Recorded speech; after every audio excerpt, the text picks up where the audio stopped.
자, 우리 하나님 말씀 찾겠습니다. 디모데후서 4장 22절입니다.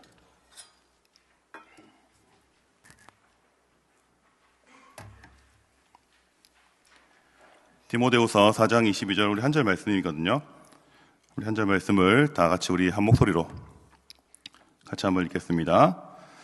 나는 주께서 내 심령에 함께 계시기를 바라노니 은혜가 너희와 함께 있을지어다. 아멘.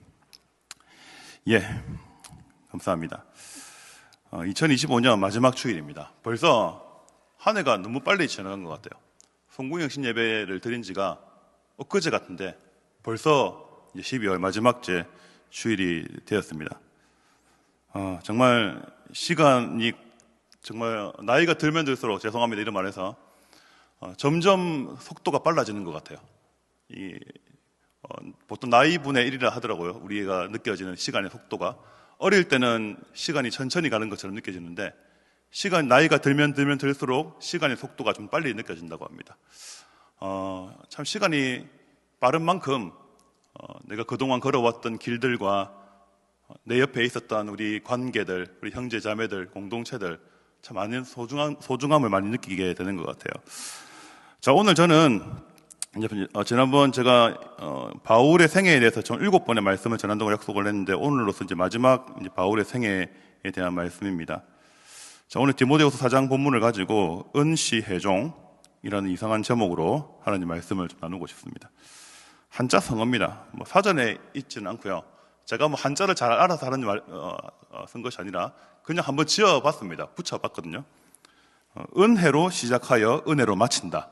은시혜종. 제가 그냥 한번 지어봤습니다. 제가 오늘 이 얘기를 좀 나누고 싶어요. 은혜로 시작하여 은혜로 마무리한다. 은혜로 마친다. 오늘 특별히 제가 바울의 생애를 좀 마무리를 하면서 바울의 생애는 참 은혜로 시작된 인생이었잖아요. 정말 그의 인생이 정말 어찌 보면 하나님을 대적하고 그 하나님을 향한 열심으로 살아갔다고 했지만 사실은 하나님을 대적했던 사람이었고 그의 인생이 은혜로 시작되었는데 결국 은혜로 마치게 되었다. 이렇게 오늘 말씀을 좀 이렇게 진행을 하고 싶은데요. 그런데 오늘 저 바울의 말씀의 시리즈를 좀 마무리하는 날이기도 한데 사실 오늘 그동안 제가 3년 동안 섬겼던 보아서의 사역도 마무리하는 날입니다. 여러분 아는 사람은 아시겠지만 다른 교회 떠나는 건 아니고요. 제가 이제 다음 주부터 사역 배치가 바뀝니다. 저는 이제 오늘로서 보아서 마지막이에요. 그래서 제가 미리 말씀을 드리는 게 좋겠다 싶어서 원래는 계획이 오늘 발표가 되는 게 원래 계획이었거든요. 그래서 사실 제가 야기인하고 보아서 임원단들에게는 이미 다 얘기해 줬어요. 내년에 누가 섬긴다고 얘기를 해줬기 때문에 굳이 다음 주에 갑자기 발표해가지고 이렇게 하는 것보다는 제가 오늘로서 마무리를 짓는 게 좀 좋겠다 싶어서 제가 오늘 말씀을 여러분과 함께 마지막으로 나누고 싶습니다. 다음 주 돼 보시면은 이제 스포가 되었어요. 이미 소문은 다 났을 거예요. 누가 보아스를 맡게 될지, 누가 야긴을 맡게 될지 이미 스포는 됐는데 야긴은 새로운 분이 한 분 오십니다. 다른 교회에 새로운 분이 오시고 보아스는 여하튼 그분입니다. 그렇게 알고 계십시오 그냥. 어쨌든 오늘 제가 여러분에게 나눌 말씀은 마무리하는 말씀이기는 하지만 저에게는 참 특별한 의미가 있는 말씀이 될 것 같아요. 예. 자, 말씀 얘기 잠깐 하고 뒷부분에는 제 개인적인 소회 중심으로 말씀을 한번 정리를 하도록 하겠습니다. 사도 바울 이제 오늘 그의 인생을 좀 마무리를 하는데 바울의 인생을 한마디로 이렇게 정의를 해보자면 바로 은혜라는 단어로 한번 이렇게 정리를 해볼 수 있을 것 같아요. 제가 한번 이렇게 검색을 해봤거든요. 자료를 찾아봤는데 사도행전에서 바울이 언급했던 은혜라는 단어가 한 10번 정도 됩니다. 그리고 바울 서신 13개를 검토를 해보면요 무려 100회가 넘습니다. 은혜라는 단어를 아주 많이 사용을 해요. 여러분 우리가 예전에 여러분 국어 영역, 언어 영역 공부한 지체들은 아시죠? 자주 반복해서 나오는 말이 사실은 중요한 얘기입니다. 바울의 생애에 있어서 은혜, 은혜를 빼면은 사실은 바울의 생애를 설명을 할 수가 없다는 것이죠. 굉장히 중요한 의미가 있습니다. 여러분, 은혜를 헬라어로 말하면 여러분 카리스라고 이렇게 불려지죠. 예전에 부산에 뭐 카리스 찬양팀도 있었는데 한글로 말하자면 호의, 이렇게 잘해주는 거예요. 값없이 그냥 잘해주는 거예요. 선물 뭐 이런 뜻이죠. 그래서 사실 은혜는 좀 쉽게 말하자면 서프라이징 기프트, 전혀 기대하지 않았는데 나에게 이게 어떤 호의를 베푸는 거예요. 이것을 가리켜보면 은혜라고 이제 얘기를 하죠. 내가 이거를 받아도 됩니까? 와, 왜 나한테 이렇게 잘해주지? 사실 이러한 것을 가리켜 우리 은혜라고 이야기를 하죠. 제가 한번 과거를 한번 돌아보긴 했는데요. 저희 외삼촌입니다. 저희 막내 외삼촌이 저희 어머니 댁에 굉장히 좀 가난한 집이셨거든요. 근데 가난하니까 이 가난을 대물림하지 않고 자수성가하기 위해서는 무엇을 해야 됐습니까? 공부를 해야 됐었거든요. 여러분, 근데 옛날에도 그렇고 지금도 그렇습니다. 공부를 하려면 이게 필요하거든요. 그죠? 이게 없으면은 공부하기 힘들어요. 근데 성공하고 싶어요. 잘 살고 싶어요. 근데 집은 가난해요. 어떻게 했습니까?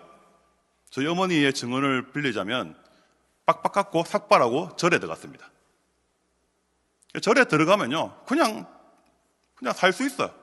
밥 주고 뭐 그냥 자면 됩니다. 그냥 뭐 이렇게 회비 이런 거 안 받아요. 월세 이런 거 안 내도 됩니다. 가끔씩 저희 어머니 얘기 들어보니까 가끔씩 가서 뭐 쌀 좀 갖다 주고 뭐 시주를 조금 하면은 그냥 절에서 뭐 계속 살아도 돼요. 상관없어요.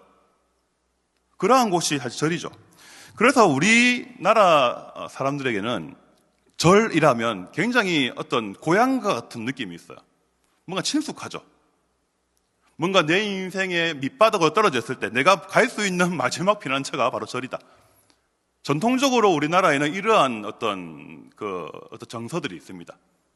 그래서 불교를 가리켜 어떤 호의를 베풀고 친절을 베푸는 어떤 종교로 우리가 많이 이제 인지를 하고 있죠. 그럼 우리 기독교는 어떻습니까? 우리 기독교도 마찬가지죠. 우리는 친구를 위해서 목숨을 바치라고 하잖아요. 생명을 버리라 하잖아요. 우리 기독교도 사실은 이웃에게 호의와 환대를 베풉니다. 지금은 우리나라가 너무 복지가 잘 돼가지고요. 사실은 이제 우리 교회가 할 일이 별로 없어질 정도예요. 주중에 우리 교회에 많은 분들이 찾아오거든요. 일주일에 한두 번씩 와가지고 혹시 도움 좀 받으러 왔는데요 하면 항상 제가 이렇게 복지센터나 이런 데 가서 좀 도움 받으시라고 이렇게 가이드를 해드리거든요. 최근에 이런 일이 있었습니다. 얼마 전에 한 형제가요, 어떤 형제가 남루하게 보이는 형제가 교회에 들어왔어요. 딱 직감하잖아요. 도움 받으라고 왔구나. 딱 알겠는 거예요. 그래서 앉았어요. 본당에 맨 뒤에 앉아가지고 잠깐 얘기를 하고 싶대요. 면담하고 싶대요. 피곤하고 할 일 많은데 바쁜데 속으로 막 부글부글 끓었거든요. 그게 좀 들어줬습니다. 알고 보니까 이 형제가 예전에 수년 전에 송 목사님하고 똑같이 이렇게 면담을 한 적이 있답니다. 송호동 목사님을 알더라고요. 그때 이런저런 얘기를 하다가 이 형제가 눈이 앞이 잘 보이지 않는 형제였습니다. 이게 부모님도 안 계세요. 굉장히 딱하더라고요. 얘기 들어보니까요. 그런데 이제 뭐 딱 결론은 그렇더라고요. 이제 지낼 데가 없으니까 좀 교회에서 좀 잘 데가 없느냐. 뭐 이런 어떤 요청이, 결론은 그거였습니다. 그래서 제가 어쩌지 싶어가지고 보통 우리 교회 어른들 오면은 돈 조금 드리는 구제비가 있거든요. 그거 좀 챙겨가지고 주려고 하다가 잠깐만 기다려보라 했죠.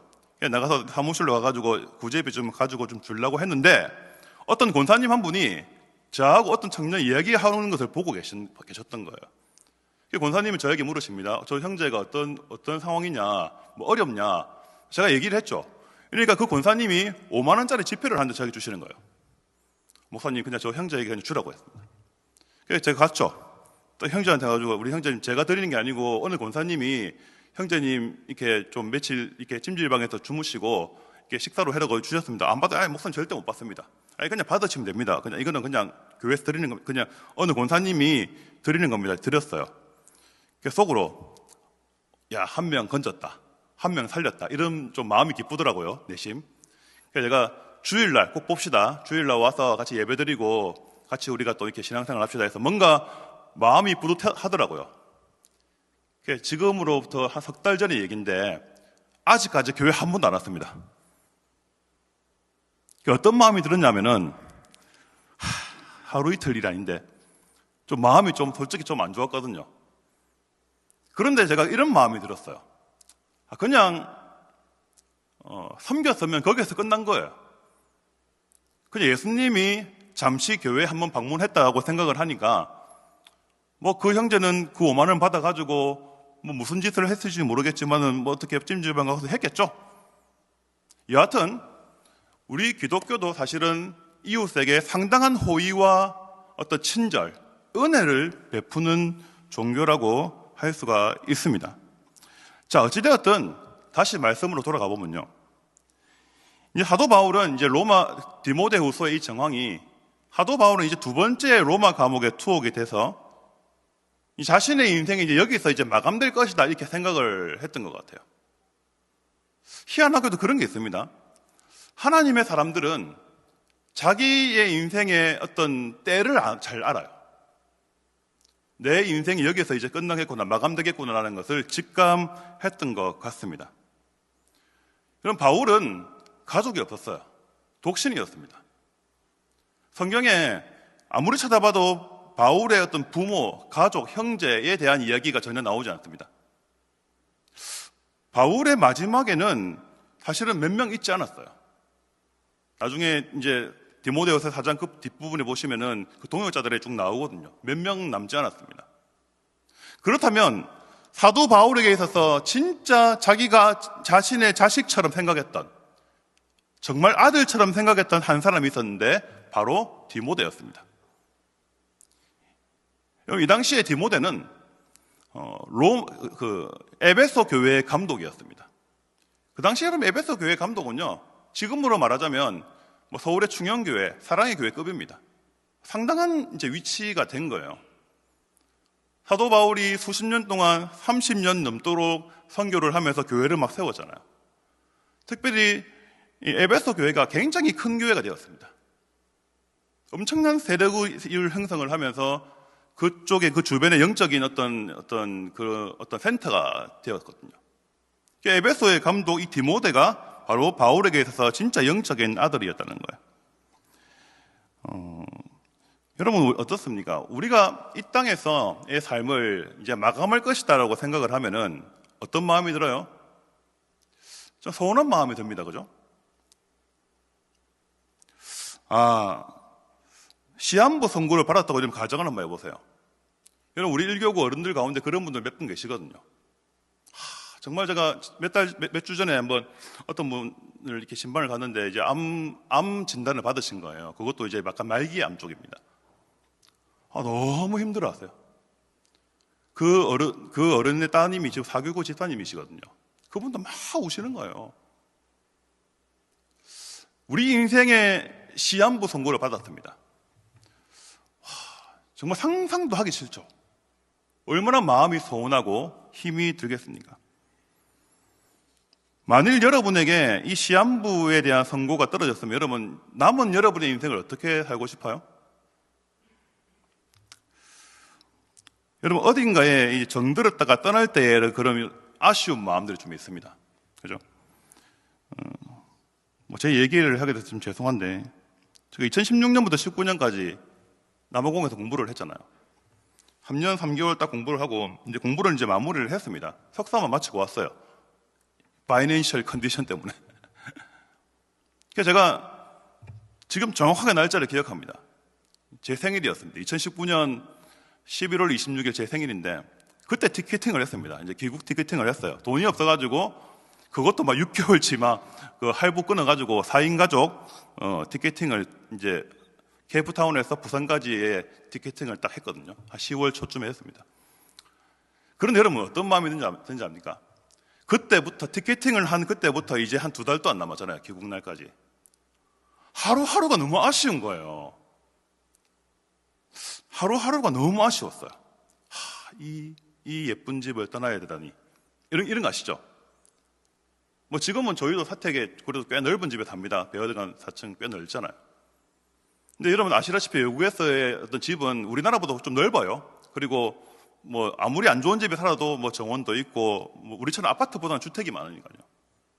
앞에 저 예쁜 정원도 있고, 제가 애지중지 키웠던 깻잎도 있고 허브도 있고. 하루하루가요, 이제 11월 26일이면 한국에 돌아가야 된다 생각하니까 그전에는 그냥 아무렇지 않게 느껴졌던 그 매일의 일상이 너무나 소중하게 느껴지는 거예요. 제가 매일 몰고 다녔던 차, 우리 애들하고 같이 갔던 마트, 월요일마다 한 번씩 아내랑 같이 산책했던 그 네이처 리저브, 여기저기 맨날 다녔던 그곳이 너무나 소중하게 느껴지는 거예요. 그런데 여러분도 그런 경험을 해보신 적이 있을 거예요. 어딘가 내가 떠나야 된다, 내가 여기 정들었던 이곳을 떠나야 된다고 생각할 때 서운한 마음이 들어요. 이것은 어쩔 수 없어요. 그런데요, 참 신기한 게 하나 있어요. 사도 바울의 인생의 마지막은요, 우리랑은 달라요. 내 이제 곧 죽겠구나 이 생각하면요, 내가 못 가본 나라도 많고 못 먹어본 음식도 많고, 진짜 못 죽겠다. 여러분 같으면 그런 생각 안 하겠어요? 근데 사도 바울의 증언을 보면요, 서운한 감정이 별로 느껴지지가 않아요. 좀 많이 다릅니다. 디모데후서 4장 6절부터 8절까지 우리 화면에 보시고 같이 한번 읽습니다. 전제와 같이 내가 벌써 부어지고 나의 떠날 시각이 가까웠도다. 나는 선한 싸움을 싸우고 나의 달려갈 길을 마치고 믿음을 지켰으니 이제 후로는 나를 위하여 의의 면류관이 예비되었으므로 주고 의로우신 재판장이 그날에 내게 주실 것이며 내게만 아니라 주의 나타나심을 사모하는 모든 자에게 도니라. 아멘.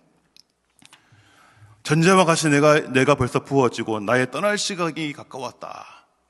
여러분 비행기 딱 보면요, 여러분 보딩 타임 나오잖아요. 이제 떠날 시간이 가까우면은 가는 사람은 마음이 설레지만 보내는 사람은요, 마음이 힘들어요. 제가 20여 년 전에 우리 여동생 일본에 워킹 홀리데이 간다고요, 딱 김해공항에서 우리 여동생을 도쿄로 딱 보내고 난 뒤에 집에 와서 하루 종일 울었거든요. 그전에는 여동생과 얼마나 싸웠는지 몰라요. 빨리 니는 뭔데? 뭐 하잖아. 여동생과 맨날 싸웠는데, 여동생을 워킹 홀리데이 한다고 일본으로 딱 보내고 나니까요, 하루 종일 울었어요. 하루 종일. 이상하게 그게 떠난다고 할 때 마음이 많이 힘들더라고요. 나의 떠날 시각이 가까웠다 하면요, 얼마나 마음이 아쉽겠어요. 그런데 보십시오, 그런 마음이 없어요.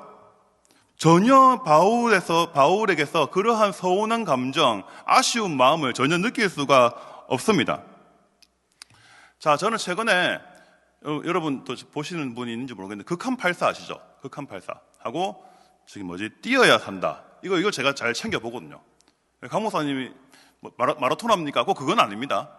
꼭 이제 그런 거 있잖아요. 이제 오늘 운동 못 했으니까 이제 TV 보면서 눈으로 운동하자 오늘은 뭐 이런 느낌. 42.195km를 막 달리다가 마지막 딱 완주할 때, 물론 기안 84는 막 죽을 덩 완전 울상을 하고 들어오긴 하지만 그래도 마지막 완주할 때 그 어떤 표정을 보시면요, 굉장히 밝습니다. 그렇지 않습니까? 42.195km 여러분 걸어서라도 갈 수 있겠어요? 저는 못할 것 같아요. 저는 고작 해야 5km 러닝을 뭐 종종 하긴 하지만은 그것도 하고 나면 뭐 하루 이틀만 너무 아파요. 온몸이 그냥.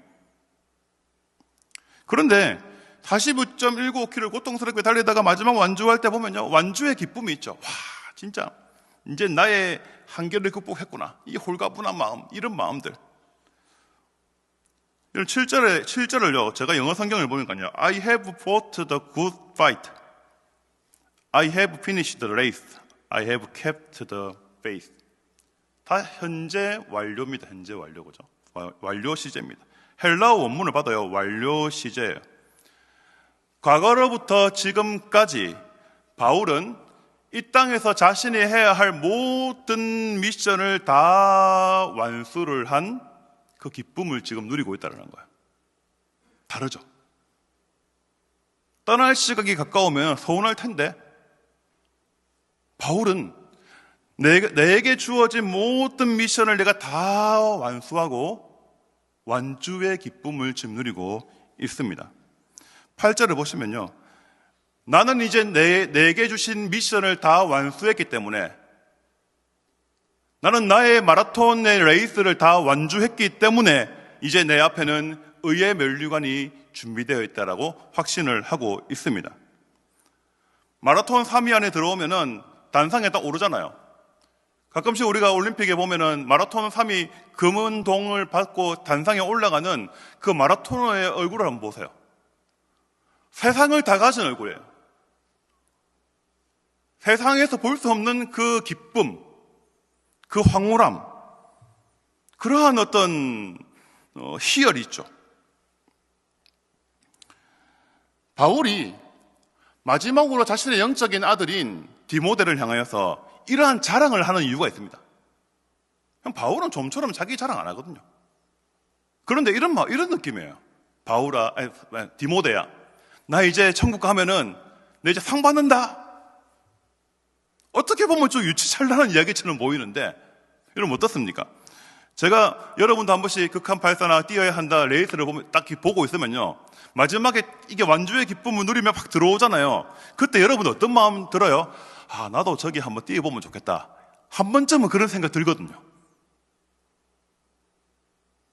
바울이 자신의 내 모든 이 여정을 다 끝나고 이제 그 기쁨을 누리고 있어요. 이거 자랑하는 이유가 있다는 거예요. 아, 나도 우리 바울처럼 살아야겠다. 우리 아버지 바울처럼 나도 저렇게 살아야 되겠다.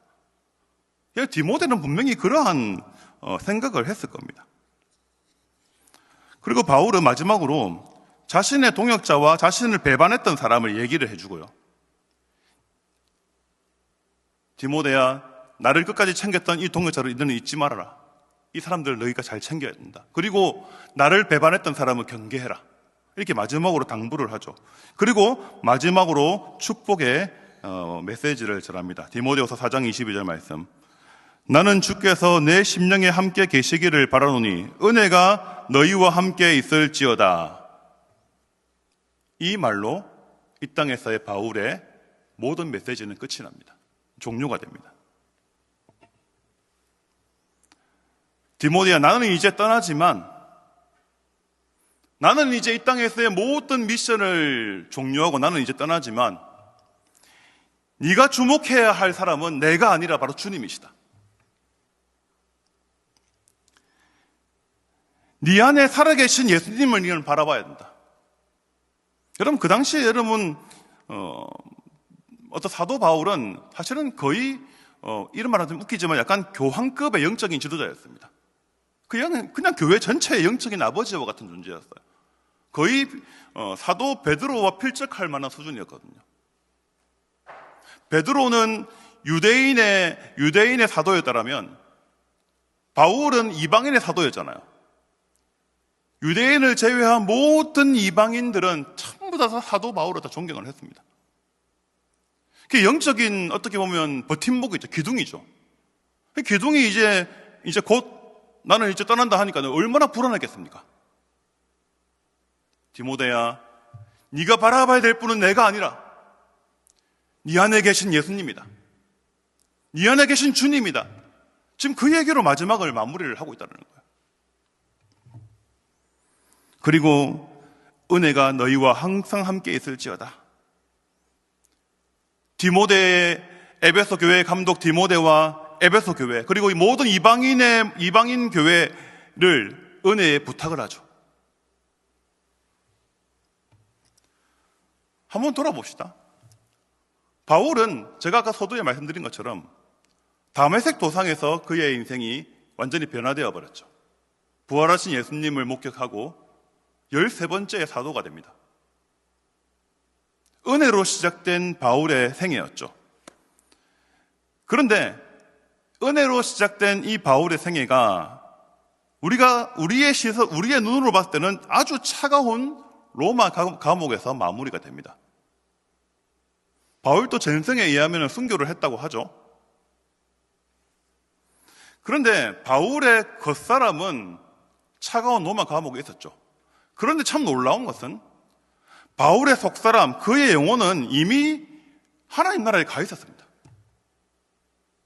전혀 세상에 대한 미련도 없고 서운한 마음도 없고 이미 내가 주님 앞에서 받을 그 면류관, 그 의의 면류관을 딱 바라보고 있었다는 거예요. 와, 여러분, 이 바울의 마음이 여러분 이해가 되세요? 조금이라도 공감이 되세요? 조금 느껴지세요? 이 어떤 바울의 희열, 이 느낌. 그렇게 바울의 생애는 은혜 가운데 마무리가 되었습니다. 자, 여기까지 이제 말씀을 전했습니다. 이제 저의 개인적인 소회를 말씀드리고 말씀을 마치겠습니다. 바울의 마지막과 제 보아스 사역의 이 마지막을 대조한다는 것은 참 민망스러운 얘기인 것 같아요. 솔직히 얘기해서. 제가 이 설교를 준비하면서도 낯짝이 막 그냥 화끈거립니다. 네가 뭐라고 바울과 니를 뭐 그런 마음이 들어요. 왜 그러냐면 제가 지난 3년간 보아스를 이제 섬겼잖아요. 제가 보아스 형제 자매들에게 그렇게 좋은 목사가 아니었다라는 생각이 계속 듭니다. 사실 그 마음 때문이에요. 좋은 목사가 아니었던 것 같아요. 왜냐하면 여러분과 함께 시간을 많이 못 가졌어요. 솔직히 얘기해서요. 이 청년 사역자가 이렇게 하면 안 되는데 사실 제가 형제 자매들과 시간을 많이 못 가져줬습니다. 그리고 더 많이 울어주지 못했고 함께 웃어주지도 못했어요. 그래서 저는 사실은 우리 보아스에게는 그렇게 좋은 목사는 아니었다라는 그냥 스스로 그냥 자평을 해봅니다. 그런데 뭐 지난 3년을 그냥 돌이켜봤어요. 제가 이제 보아스 사역자라서 오늘 마지막 설교니까요. 돌아봤습니다. 감사한 것들도 참 많아요. 뭔 얘기냐면 감사했던 것은 참 우리 보아스 형제 자매들이 뭐 야긴 여러분도 마찬가지고요. 참 제가 전하는 말씀을 참 진지하게 잘 경청해 주었다는 거죠. 제가 얼마 전에 한번 우리 중등부 가서 설교 한번 했다 했잖아요. 이제 얘기했죠. 앞에서 엎어져 디비 자고 있는 애가 있었거든요. 와, 정말 이제 그런 걸 보면은 제가 참 감당이 안 되더라고요. 근데 적어도 우리 사부 예배하면 엎어져 디비 자는 애들은 없어. 얼마나 초롱초롱한 눈으로 설교를 경청해 주시고 은혜 받았다 이런 피드백들, 그런 좋은 피드백들을 제가 많이 받았었거든요. 그게 참 너무 감사한 것 같아요.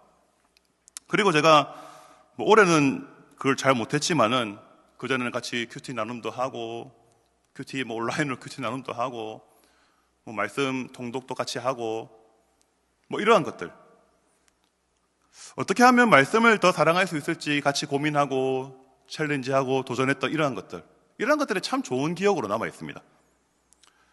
그리고 어떻게 하면 우리 보아스가 공동체를 넘어서서 교회다운 공동체를 만들까 참 많이 고민하고 기도했었거든요. 우리 임원단들이 참 잘 따라주고 또 잘 챌린지를 하셨어요. 그래서 사실 제 안에 보아스에 대한 큰 근심은 별로 없었습니다. 너무 잘해주었기 때문에. 너무 저의 마음을 잘 알아주었고. 그래서 참 너무 감사합니다. 제가 보니까요, 저는 보아스랑 참 인연이 많습니다. 왜 그러냐면 제가 유학하기 전에 4년 한 10개월, 4년 9개월 정도 사역을 했죠. 보아스를 3년을 하고 고등부를 1년 한 9개월, 만 2년 안 되게 사역을 했잖아요. 그때 고등부 때 저를 보았던 우리 형제자매들 있잖아요. 그죠? 그 당시에 제가 보아스를 합련했던 형제자매들은 지금 전부 다 사교구에 다 가 있습니다. 뭐 박성호 집사님 뭐 이런 분들 있잖아요. 다 저랑 보아스를 같이 했던 형제자매들입니다. 그래서 제가 4년 전에 다시 초랑에 왔잖아요. 고등부는 1년밖에 못 섬겼어요. 아쉽게도. 다시 보아스로 돌아와서 3년을 섬겼죠. 제가 컴퓨터에 네이버 박스를 쓰거든요. 네이버 박스를 폴더를 보면요, 진짜 우리 보아스 형제자매들과 함께 말씀으로 뒹굴었던 흔적들이 아주 많습니다. 뭐 참 열심히 많이 했던 것 같아요. 참 많이 했어요. 여러분을 위해 기도하며 말씀과 씨름했던 그런 수많은 한글 파일들, 참 볼 때마다 뿌듯하다는 생각이 들어요. 제 인생의 참 보물입니다. 제 목회 여정의 참 보물 같은 흔적이에요. 그 볼 때마다 참 감사하다는 생각이 들어요. 한 가지 아쉬운 것은 있습니다. 제가 청년 사역을 하면서 솔직히 얘기해서 제가 아쉬운 거 한 가지, 제 야기를 한 번도 못 맡아봤어요. 그거 모르시죠? 저 야기는 이상하게 한 번도 못 맡았어요. 보아스만 주구장창 그 전에와 지금까지 포함해서 도합 6년을 섬겼습니다. 보아스만 했던 것 같아요. 그래서 제가 여러분과 함께 해외 선교를 못 간 게 그렇게 마음에 한이 됩니다. 뭐 직장인들과 해외 선교가 쉽지는 않잖아요. 그냥 제 마음이 그렇다는 거예요. 제 마음이. 올해 여름에 그래도 농촌 선교 하면서 조금이라도 우리가 그래도 선교라는 조금이라도 맛을 조금 보고는 왔잖아요. 그죠? 참 그것 또한 참 감사한 일인 것 같아요. 사실은 목회자인 제가 여러분을 섬기는 게 맞죠. 그런데 저도 적지 않은 시절, 아직 제가 단임 목회를 안 나갔지만 적지 않은 인생을 20년 가까이 됐어요. 벌써 교회를 섬기는 교회 녹을 먹는 사역자로 제가 살아오면서 참 제가 스스로 감사한 것은 뭐냐면, 여러분에게 감사한 것은 제가 여러분을 섬기면서 제가 많이 성장했습니다. 그래요. 진짜 제가 참 많이 자란 것 같아요. 나중에 정말 언젠가는 저도 제 목회의 여정을 마칠 때가 언젠가는 오겠죠. 우리나라 만 70대면은 그냥 그거잖아요. 은퇴하잖아요. 제 인생의 여정을 나중에 회고하면 반드시 여러분의 이름이 나올 것 같아요. 보았어. 형제 자매들 함께 말씀을 나누고 마치 말씀과 고민했던 이러한 기억들이 제 인생의 아주 아름다운 기억으로 남을 것 같아요. 부족한 저의 말씀을 잘 경청해 주었고, 제가 여러분을 품고 말씀을 준비하고 기도하면서 참 제가 많이 깨졌어요. 솔직히. 그래서 참 너무 고마워요. 여러분은 이 사부 예배 시간을 어떻게 느낄지 모르겠지만 저에게는 참 소중한 예배거든요. 이 오후 시간이 얼마나 졸리고 힘든 시간입니까? 근데 저에게는 참 소중한 시간입니다. 그냥 저에게는요. 왜냐하면 제가 이 예배를 섬기면서 제가 많이 깨졌기 때문에. 주여, 저를 인내해 주시고 기다려준 보아스 지체 여러분께 정말 감사를 드리고 싶고요. 다음 2026년 첫째 주부터 1월 첫째 주부터는요, 저는 이제 청년 사역자의 명찰을 이제 뗍니다. 저의 주 사역인, 저는 행정이잖아요. 행정이 주 사역이고, 그리고 1교구와 새가족부, 양육지원팀 이 사역에 주력을 하게 되죠. 왜 이런 자꾸 마음이 드냐면, 이제는 제가 나이가 적지 않기 때문에 다시는 청년 사역자의 명찰을 이제는 못 답니다. 저는 이제.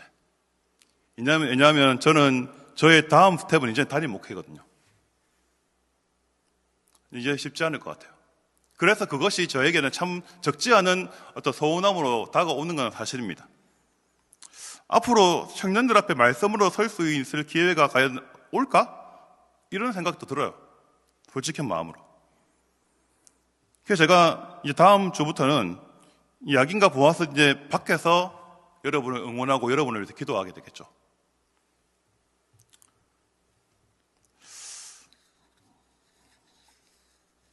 은시혜종, 말이 좀 웃기지만 저는 이렇게 마무리를 하고 싶어요.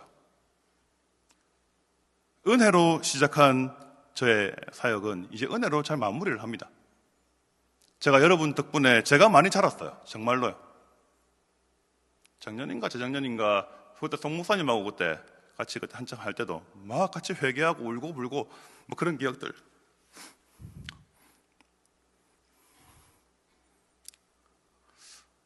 제 인생에 그런 적이 잘 없었거든요. 사실은요. 이렇게 뭐 설교하다가 막 회개하고 울고 불고 뭐 그런 시간이 잘 없었거든요. 그런 기억들이 참 저에게는 잊을 수 없는 하나의 추억이 될 것 같아요. 그래서 제가 여러분에게는 별로 좋은 목사가 못 되어서 뭐 면류관보다는 책망이 솔직히 걱정이 되거든요. 야, 니 좀 정신 좀 똑바로 좀 제대로 목회 좀 하지. 뭐 그런 책망을 많이 받을 것 같아요. 근데 제가 여러분께 부탁하고 싶은 것은 올해보다 내년에 좀 더 좋은 모습을 보여주면 참 좋겠다 싶어요. 지금 우리 소형자매 중심으로 지금 새로운 프로젝트가 준비되고 있잖아요. 저는 우리 약인과 보아스 2026년이 어떻게 하나님께서 일하실지 엄청 기대가 되거든요. 하나님께서 예배 가운데 기름 부으신 것을 기름 부으실 때마다 하나님께서 뭔가 지금 준비하고 계시는 게 있어요. 하나님은 눈에 보이지 않잖아요. 근데 예배 가운데 지금 은혜를 주시잖아요. 그럼 뭔가 지금 준비하고 계신다는 거예요. 눈에 보이지 않지만 하나님께서 뭔가 한 차곡 준비를 하고 있다는 겁니다. 그게 너무 기대돼요. 그 어떤 모습이 나올까? 내년 이맘때 되면 약인과 보아스가 어떤 모습으로 환골탈태를 해서 새로운 공동체로 마치 윈도우 10에서 윈도우 11으로 업그레이드 될까? 약인과 보아스 1.0이 2.0으로 업그레이드 될 것 같은 그러한 기대감이 사실 저에게 참 많이 있거든요. 형제자매 여러분, 저도 이제 새해부터는 여러분의 사역자는 이제 되지 못하지만은 정말 이곳에서 제가 변화받고 깨지고 훈련받았던 이 모든 것을 토대로 정말 더 열심히 살아볼게요. 더 열심히 목회할게요. 진짜. 제가 여러분과 있을 때 정말 제 목표 몸무게가 있거든요. 진짜 지금도 열심히 하고 있는데 지금은 정책입니다. 계속 좀 몸무게 맨날 똑같아요. 지금 한 달 넘도록. 제가 언젠가는 주먹만한 얼굴이 되어서 아이돌 같은 목사가 되지 않겠어요? 이 나이에 아이돌처럼 돼봤자 뭐가 좋겠습니까? 그래도 제가 그런 목표를 갖고 그냥 열심히 하고는 있습니다. 작은 그냥 꿈을 한번 품어봐요. 제 얼굴의 특선이 이제 지금 아직도 지금 막 살에 갇혀져 있긴 한데 내년 이맘때 되면 더 날렵해지겠죠? 여러분 많이 응원해 주세요. 저 볼 때마다 목사님, 우리 성이 열심히 다이어트 하고 있죠? 지날 때마다 저를 많이 응원해 주세요. 저는 여러분과 함께 있었던 지난 3년의 시간은 제가 여러 번 얘기했지만 제 인생의 그 3년의 유학 시간이 참 저에게는 의미 있었던 시간이잖아요. 제가 청년들 여러분과 함께 있었던 지난 3년의 시간은 어떻게 보면 남아공 유학 시절 그 이상의 그 의미와 은혜를 제가 갖고 있습니다. 그래서 저에게는 사실 아쉬운 마음이 참 많이 있어요. 여러분 가운데 유일하게 아쉬운 마음을 많이 갖고 있는 목사입니다. 뭔가 내일 모레 뭔가 작품이 하나 나올 것 같은데 쓱 빠지는 느낌, 그런 느낌 아십니까? 내일 모레 뭔가 작품이 또 나올 것 같은데 너는 이제 시간의 주인 되신 하나님, 알파와 오메가 되신 하나님이 이제 여기까지 그만, 너는 빠져. 서운합니다 예수님, 좀 더 하고 싶은데요. 아니, 난 여기까지. 그만하라고 하시니 이제 순종해야 되지 않겠습니까? 2025년도 약인과 보아스도 오늘 이렇게 은혜로 마무리가 됩니다. 여러분, 부디 하나님 나라의 두 기둥으로 우뚝 세워지길 바랍니다. 할렐루야. 약인과 보아스는 하나님 나라의 두 기둥이라는 사실을 잊어서는 안 됩니다. 여러분이 기둥입니다. 여러분이 초량교회 기둥이에요. 김대원 담임 목사님이 여러분을 향한 하나는 그 기대와 그 마음을 여러분 절대 오해하시면 안 돼요. 여러분은 장차 10년 뒤, 20년 뒤 초량교회를 세워나갈 기둥이 되어야 될 사람이에요. 이게 김대원 담임 목사님의 마음입니다. 어쩌면 저도 사부 예배 섬기면서 그러한 담임 목사님의 그 중심, 그 마음을 전달하려고 제가 부단히 애를 많이 썼습니다. 형제자매 여러분, 내년에는 더 강해지십시오. 더 강해지세요. 더 단단해지세요. 더 견고해지세요. 그리고 챌린지 하십시오. 제가 올해 주구장창 여러분에게 잔소리처럼 했던 도전하십시오. 떠나십시오. 한국을 떠나라는 말이 아니라 이게 이 사역지를 향해, 새로운 사역지를 향해 도전을 하라는 얘기예요. 캄보디아에 못 가면 올여름에 섬이라도 가라고요. 사량도를 가든지. 여러분이 가진 경계와 한계를 계속 뛰어넘어서 청년다운 청년의 그 스피릿으로 야긴과 보아스를 세워가라니까요. 이것이 제가 여러분에게 드리고 싶은 마지막 이야기입니다.